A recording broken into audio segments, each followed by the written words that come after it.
अस्सलाम वालेकुम students, welcome to V U help. आज मैं जिस टॉपिक को डिस्कस करने वाली हूँ वो बहुत से स्टूडेंट्स का इशू है कि फाइनल टर्म में मार्क्स कितने आएंगे तो हम पास होंगे। मिड टर्म के मार्क्स के बाद फाइनल टर्म में कितने मार्क्स लेना ज़रूरी है, किस तरह हम इन चीज़ों को मैनेज करें ताकि फ़ायदा हमें हो सके, किस तरह हम इन सब चीज़ों को मैनेज करें कि हमारा जो रिज़ल्ट है वो बहुत अच्छा है। जी, आज हम इस टॉपिक को डिस्कस करेंगे। इससे पहले मैं आपको बता दूँ कि ये एक्सटेंशन है वीयू की, lecture bypass, unlimited lecture bypass आप कर सकते हैं। उसके अलावा आप क्विज़ेज़ में सेव कर सकते हैं उनको, फाइल्स की फॉर्म में उन्हें अपने पास रख सकते हैं।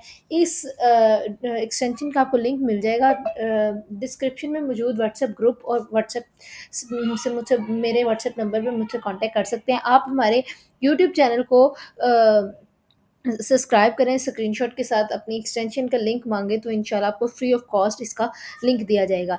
एंड अदर थिंग्स ये है कि आप पेड एलएमएस हैंडल करवा सकते हैं। अगर आप बिजी शेड्यूल की वजह से अपने एलएमएस को टाइम नहीं दे सकते तो रीज़नेबल प्राइस में अल्हम्दुलिल्लाह 80 to 90% हमारा रिजल्ट है। रीज़नेबल प्राइस, आपके साथ रिव्यू शेयर किए जाएंगे, स्टूडेंट से आपका कॉन्टैक्ट भी करवा दिया जाएगा जो ऑलरेडी हमसे एलएमएस हैंडल करवा रहे हैं। चलें आज हम बढ़ते हैं अपने टॉपिक की तरफ, जिसमें आपको क्लियर कट बताया जाएगा इन शॉर्ट तरीके से final term passing marks criteria to 2025। ठीक है, देखें अब सबसे पहले हम बात कर लेते हैं। ये आपकी असेसमेंट स्कीम होती है। किसी भी एलएमएस के अंदर आप अपने सब्जेक्ट में जाएं तो असेसमेंट स्कीम को आप ओपन करके देख सकते हैं। डिफरेंट असेसमेंट स्कीम्स होती हैं। कुछ सब्जेक्ट्स की, जैसे अब देखें असाइनमेंट्स इसमें 10% है, डिस्कशन इसमें 5% है, जीडीपीज़ को कहते हैं। फाइनल टर्म इसमें 60% है, मिड टर्म 20% है और क्विज़ेस 20% है। जैसे आप देख सकते हैं इसमें 20% जो है आपकी एक्टिविटीज़ हैं और 20% मिड है और 60% फाइनल है। आपसे एक बात शेयर कर दूँ, इस टॉपिक पे आए हैं तो हम जी, उनका मिड टर्म जो है ना वो स्किप हो गया था, कोई पर्सनल इश्यूज़ की वजह से रीशेड्यूल किया उन्होंने, फिर भी मिस हो गए थे। लेकिन उनकी जो असाइनमेंट क्विज़ेज़ जीडीपीज़ में इतने अच्छे मार्क्स थे उनके, 100% मार्क्स थे कि 20% जो वहाँ से 40 में से 20% जो कंप्लीट करना होता है वो उनकी जीडीपीज़, क्यूरीज़, एक्टिविटीज़ से ही कंप्लीट कर दिया था हमने। एलएमएस हैंडलिंग के स्टूडेंट हैं मेरे, तो इस वजह से उन्हें मिड टर्म में इश्यू नहीं हुआ, उनका मिड टर्म फाइनल की डेट शीट में शो हुआ है। मैं आपके साथ प्रूफ शेयर करूँगी इंशाल्लाह नेक्स्ट वीडियो में। अच्छा, अब हम बात कर लेते हैं कि मिनिमम आपको कितने मार्क्स लेने हैं पास होने के लिए। ठीक है, हम उन स्टूडेंट की बात पहले कर लेते हैं जो पासिंग पासिंग मार्क्स और डिग्री लेना चाहते हैं, उनकी बात कर लेते हैं, देन हम फर्दर बात करेंगे। अच्छा, हम ग्रेडेड ब्रेकडाउन करते हैं। मिड टर्म आपके 20% प्लस एक्टिविटीज़ जो होती हैं आपकी, असाइनमेंट, क्विज़ेज़, जीडीपीज़, वो भी 20% इज़ इक्वल टू 40%। दोनों चीज़ों को मिलाया जाए, 20% ये 20% ये, तो देन आता है 40%।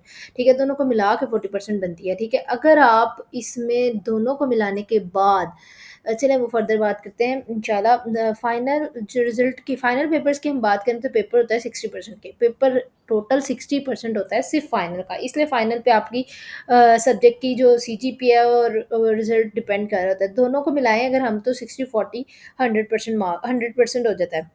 100% भी इक्वल है 100 मार्क्स के। ठीक है, यानी 1% जो होता है ना, वो होता है 1 मार्क्स इक्वल रहता है 1% के। चलें ये देखें, पासिंग क्राइटेरिया की बात कर लेते हैं। 1 marks is equal to 1 percentage. ठीक है, 1% मार्क्स 1% के, 1 मार्क 1% के इक्वल होता है। पासिंग मार्क्स की बात करें तो जो टोटल वीयू ने हमें दिया हुआ है ना वो 50% वाला पर्सन हमारे पास पास होगा।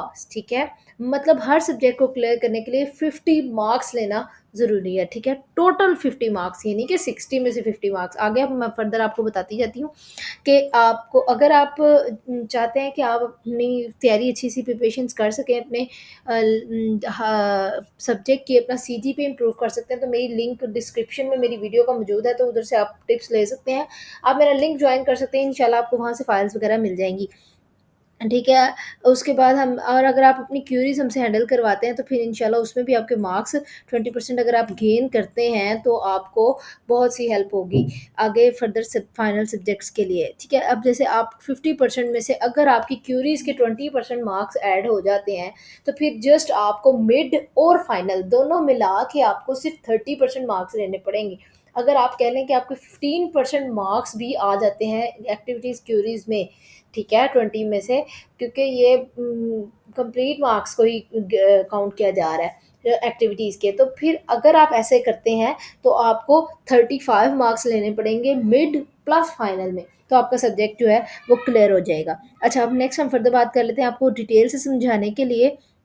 फॉर एग्ज़ाम्पल मैंने आपके लिए बनाया ये, आपको चार्ट से समझ आ जाएगी। जी, देखें मिड प्लस एक्टिविटीज़, जो अगर आप मिड और एक्टिविटीज़ में 40 आउट ऑफ 25 मार्क्स गेन करते हैं, ठीक है? 40 मार्क्स में से 20 मार्क्स होते हैं मिड टर्म के, 20 मार्क्स होते हैं असाइनमेंट क्विज़ जीडीपीज़ के। अगर आप टोटल 40 में से 25 मार्क्स गेन कर लेते हैं, तो फाइनल टर्म में आपको 60 में से 25 मार्क्स लेना ज़रूरी होगी, तब आपका सब्जेक्ट जो है वो क्लियर हो जाएगा। अगर आपकी एक्टिविटीज़ के अंदर 40 मार्क्स में से आपके एक्टिविटीज़ और प्लस मिड टर्म में से 40 में से सिर्फ 20 मार्क्स भी आ जाते हैं, तो आपको फाइनल टर्म में 30 मार्क्स लेना ज़रूरी है। ये कैसे देखें, 30 और 20 50 हो गया, 60 और 40 100% हो गया, ये टोटल हमारा हो गया। और ये अगर आपने गेन किए 30 प्लस 40, तो क्लियर हो जाएगा आपका सब्जेक्ट, 50% हो जाएगा ना। अब हम अगली बात कर लेते हैं कि अगर आपका मार्क्स लेस देन 20 है, तो फिर आपको फाइनल टर्म अलाउ नहीं किया जाता। आपके मिड टर्म में, या आप मिड टर्म नहीं दे सके और आपकी एक्टिविटीज़ ख़राब रही हैं, तो इस सूरत में इस तरह होता है, तो आपको अलाउ नहीं किया जाता। या आपकी जो प्रैक्टिकल सब्जेक्ट है उसमें आपकी अटेंडेंस ना हो, तो आपको फाइनल टर्म अलाउ नहीं किया जाता और फेल हो जाते हैं। अब एक और बात कर लेते हैं कि फाइनल पेपर की 60 मार्क्स का पेपर होता है, नॉर्मल पेपर जो होता है, मिनिमम उसमें से आपने 30 मार्क्स गेन करने हैं पास होने के लिए अच्छे से। आप अपने माइंड में बात फिक्स कर लें, किसी भी तरह कर लें। ऑब्जेक्टिव के जो जो सब्जेक्ट ऑब्जेक्टिव के, जैसे सी एस 101 जो है, ठीक है, मेरे माइंड में वही आया। 80 मार्क्स होते हैं, 80 एमसीक्यूज होते हैं इसमें। 10 की आपको चॉइस होगी, 90 होते हैं टोटल। 80 जो काउंट होते हैं आपके, उसमें से आपके 40 एमसीक्यूज लाजमी करेक्ट होने चाहिए। सी एस 101 के lecture wise specific MCQs, important repeated MCQs लेने के लिए डिस्क्रिप्शन में मौजूद व्हाट्सएप ग्रुप को ज्वाइन करें और मैसेज करें। इंशाल्लाह आपको वहाँ files, specific files, most repeated file, lecture wise MCQs दिए जाएंगे। प्रैक्टिकल सब्जेक्ट की बात करते हैं, अटेंडेंस सब्जेक्ट ज़रूरी होता है, और फाइनल्स में 60 में से, इसका तो होता ही जस्ट फाइनल है, उसमें से आपने 60 में से 30 मार्क्स गेन करने हैं। Thank you so much for watching. Please मेरे चैनल को सब्सक्राइब करें, ताकि मेरी आने वाली हर वीडियो आपके साथ शेयर की जाए और मैं इसी तरह आपके लिए वीडियोस बनाती रहूँ। Thank you.